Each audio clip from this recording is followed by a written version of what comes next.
Rob G, Lane Kiffin had some thoughts and conversations, and also we talked about it a little bit last week. A lot of people are wondering what he's going to do with all these offers that are out there since he's got Ole Miss looking good this season. That's right. The college football playoff rankings have just been released here in the last minute or so, and if the season ended today, Ole Miss and the running Rebels and their to-be-determined head coach Lane Kiffin would be in the playoff. They're currently ranked number 6 in the latest rankings. The problem, though, as you alluded to, is we don't know if he's long for the job. There was reports as recently as last week that said, hey, we need an answer about whether or not you're going to stay in Ole Miss or you're going to go to LSU before the Egg Bowl. The Egg Bowl's on Saturday coming up. And so far, nothing. In fact, Lane Kiffin was asked hypothetically, like, hey, at this current rate, if you guys went out like you're supposed to, like you're expected to, you're going to be in the playoff and more than likely would be hosting a playoff game on campus in Oxford. Lane Kiffin was asked about it, and here's what he said, quote, "That would be the biggest sporting event in the history of the state of Mississippi." That's a pretty big statement because somebody else said it and he confirmed it. Guys, if you're Lane Kiffin, would you rather stay at Ole Miss, you're in the playoff, maybe you win one, maybe, during your 15, 20-year there run, or do you take the money? Do you run to LSU? More likely you win one at LSU before you win at Ole Miss. But if you do, you're just one of the next line of guys who have won at LSU. Would you rather be the big dog at Ole Miss or the next dog at LSU? It's easy for me. Big dog at Ole Miss. And the reason why, Rob G, is because college football is a little different. College football, you can become bigger than the team or say a player. Like you are the guy. We talk about Nick Saban. You talk about Bo Schembechler, and you talk about Urban Meyer. Like you become the thing. Whereas if you're looking at the NBA, we got games on in our face. You know, it's the Luka-led Lakers or the LeBron this or the Steph Curry. Coaches in football become the thing. In fact, in some cases, and especially in a state like Mississippi, you can be the biggest person in the entire state, the highest paid official, and you can just become godlike in college football. And if you were born to bring a title to Ole Miss, we talked about Eli Manning last year, one of the best players in their history. His dad was as well. They've had a handful of good players throughout the years.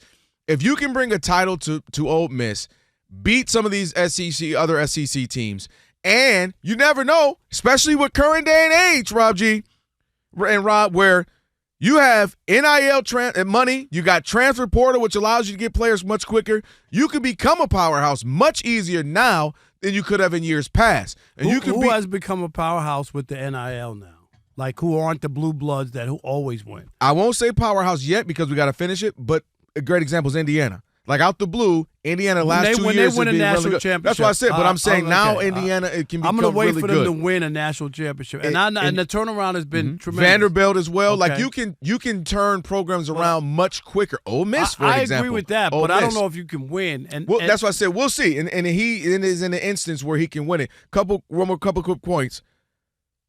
LSU. You already have some coaches who have run. I just mentioned Nick Saban being one. Nick Saban has a title. Les Miles has one in 07, 03 for Nick Saban, and Ed Orgeron in 2019. So LSU has an expectation, and they're one of those schools we feel like we should be competing for titles. Ole Miss, they're already having a great season, let alone you mess around and get the college football playoff, let alone you get to the finals and necessarily win one. So to me, I think you can take a team with lower expectations and all of a sudden you become a powerhouse, mess around, win one or two, and you become legends forever there. And to me, that's a better thing that takes nothing and make it something and make it really good, especially in this era where you can do so and compete. Similar kind of Clemson. Clemson has had this run over the last 10, 12 years or so where they kind of came out the blue. And then our expectation became that Clemson should be winning national titles or at least competing for it because they've been able to turn that thing around, Dabo Swinney, and create a powerhouse. You got a chance to do that at Ole Miss. That would be a huge story, especially for your career where Lane Kiffin has always kind of stumbled up somehow. Most people get a chance or two. He's had multiple chances at these big programs. Well, that's because of his dad, too. Absolutely. Let's not bury the lead. Without a doubt. His dad is a legendary defensive coach. Exactly, and that's how he got opportunity. For me, it's Ole Miss. I get the allure of an LSU or some other places, but I want to stay at Ole Miss, build something, and build my name and legacy. Who's the greatest football coach? At Ole Miss? No, period. Nick Saban. Bear Bryant, Nick Saban. Where's he won? LSU. Where else? Alabama. Okay, so he won at multiple schools that already have, had that pedigree. Mm-hmm. That's my point, is that it doesn't matter. I mean, it sounds like nice fairy tale story and Ole Miss and all that. You're not going to. No one's going to discount you if you go to LSU. I agree with that. You win. I don't disagree with that. Or Nick Saban don't go to Alabama. Bear Bryant coached there. Oh my! You'll never be able to get your own legacy there because Coach Bear Bryant coached at Alabama. Guess what? Ain't nobody thinking about Coach Bear Bryant. Yogi the Bear they're thinking about, but not Coach Bear Bryant. Nick had to go crazy. He didn't just win one or two. He ended up going crazy with it. But my point is, somebody would have said, Phil Jackson level. Somebody would have said to him, "Don't go there. You can't carve out your own legacy." That's all. Would you admit that? I hear you. And he wound up carving out his own legacy and building. What if he goes to LSU and wins 3 in a row? None of those other coaches you mentioned won 3 in a row. That's how you develop a legacy, and you can go, and you don't have to stay at Ole Miss that hasn't won and ain't gonna win, and the chances are harder. I could go to LSU and win 3 in a row and change it. And I'm just saying that's how I look at it. I don't look at it that way. You can make your own legacy. I don't disagree with that. And that's a good point. But I think for me specifically, if I'm Lane Kiffin, you've already built something at Ole Miss. I don't have to leave. I'm getting the great players. I'm getting big names. I've created a program where guys want to come here. You got NIL money. Now you ain't gonna have LSU NIL money. We know that. But you got the transfer portal. You're building something. And not only just from the program at Ole Miss.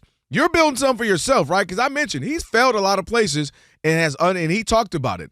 Ole Miss he said, I'm using his words, Ole Miss has meant more to me than I've meant to them, because where he was coming from his personal life, kind of, he was able to get his life back together, get back on track, and win there.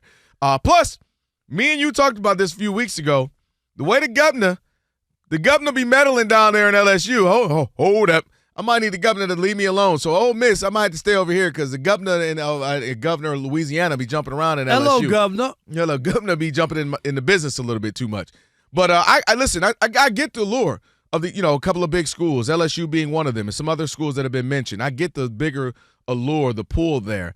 But I think he's creating something at Ole Miss, and I think he wants to that to be my thing, where they saved me personally. I've saved them from a professional standpoint. And let's go. You go to LSU and do your thing. It's possible. People are going to rave about, oh, my God, he finally got to the right program.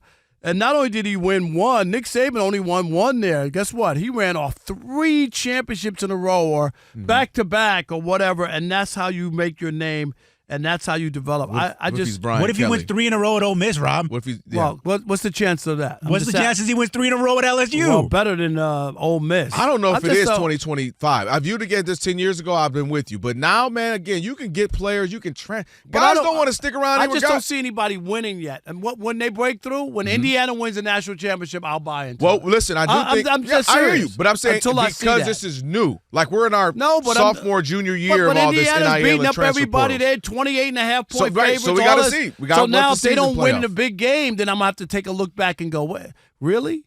I wouldn't, because I would be saying this is still like a junior year if you're going to high school of the NIL, meaning this is still coming. This is still happening. Like this isn't 10 years, 20 years in it. The NIL and transfer portal is very new, considering 100 years of you can't do this, you can't do that, you can't play players, you can't transfer until this start. This is a wild, wild west now, and it's just now really opening up. So has it helped Indiana or not? Yeah. So Indiana was perpetually just a blah. So in the basketball, they were good. But if it has, then they should be able to win, is what I'm saying. There's no reason why they can't win this year. Right. That's what they should be right. I mean, I'm sure they would want to say next year as we get a couple more players, because they're just getting guys in their system, whereas other schools in Alabama, Georgia, they've had guys. They know what their system is. They know their flow. This is only a coach's third year or so, give or take. All it takes is one. It doesn't matter how many years you're there. Well, you got to build a program. You know that. You can't win the first year? You got to build a program. I'm just asking you. Football, you can do that. You better off doing that in basketball, because if you just get a guy, the stars if you can just get a guy, you can win. College football, if your dudes ain't big as mine, and if your dudes ain't as fat, that's it. You know what I mean? Like college basketball, we have a system. We're Princeton. We do this, backdoor cuts. College football, because there's too many guys. It's 22. It's my 11 on offense, my 11 on defense. It's too much.